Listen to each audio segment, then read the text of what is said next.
comparing tax-exempt bonds with taxable bonds, investors should always compare the after-tax returns provided by each bond. To compare tax-exempt bonds with non-taxable bonds, one must compute the actual after-tax returns considering all taxes on the income earned and realized capital gains. To solve for the after-tax rate of return, we use a simple formula. We use R to represent the before-tax rate of return on the taxable bond, and let T represent the combined tax rate for both federal and local taxes. To compute the after-tax returns on a taxable security or bond, we use the formula R times 1 minus T. We then compare the after-tax return to the tax-exempt security. The investor will be better off holding whichever security provides the higher return. Now let's try an example. Suppose your tax bracket is 35%. Would you prefer to earn a 6% taxable return or a 4% non-taxable return?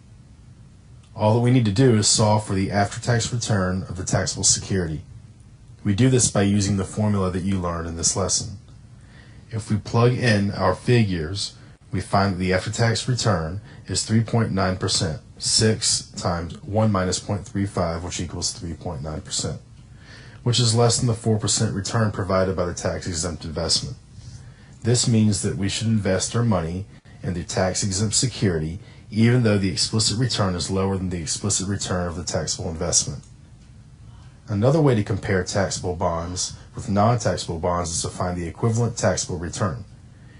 We'll let R represent the before-tax return offered by the taxable bond, T represent the combined federal and local taxes that the return of the taxable bond is subject to, and RM represent the return offered on the tax-exempt municipal bond. To find the equivalent taxable return, our formula is R equals RM over 1 minus T.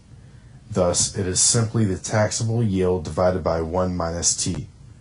The equivalent taxable return increases with higher marginal tax rates. Therefore, tax-exempt municipal bonds are more attractive to individuals in higher tax brackets. If tax-exempt municipal bonds are available at 4% and our tax bracket is 35%, then we simply plug in our values to find the equivalent taxable return.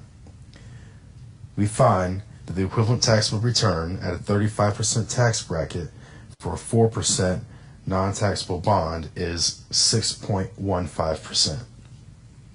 Therefore, a taxable bond that yields 6.15% would be equivalent to a tax-exempt bond that yields 4% for a person in a 35% tax bracket. For a taxable bond to be a better investment than a tax-exempt bond, it must offer a before-tax yield of 6.15%. We can also use a formula to calculate the cutoff tax bracket. The formula is 1 minus RM over R. The yield ratio, RM over R, is the key to determining the attractiveness of investing in municipal bonds. The higher the yield, the lower the cutoff tax bracket, and therefore the more individual investors that choose to invest in tax-exempt municipal bonds. Let's plug in our figures from our previous example to find out the cutoff tax bracket. If we do 1 minus 4% over 6%, we find that our cutoff tax bracket is 33.33%. This means that the tax-exempt bond should only be invested by individuals in a 33.33% or higher tax bracket. Anyone in a lower tax bracket would be better off investing in the taxable bond. Over the past 30 years, the tax-exempt to taxable yield ratios have fluctuated around 0.75 or 75%. This implies that an investor whose combined tax bracket is greater than 1 minus 0.75 or greater than 25% will earn a greater after-tax yield by investing in municipal bonds or tax-exempt bonds. It's important to remember that it is difficult to determine the difference in risk, so these comparisons need to be made relative to the riskiness of the bonds that are being compared.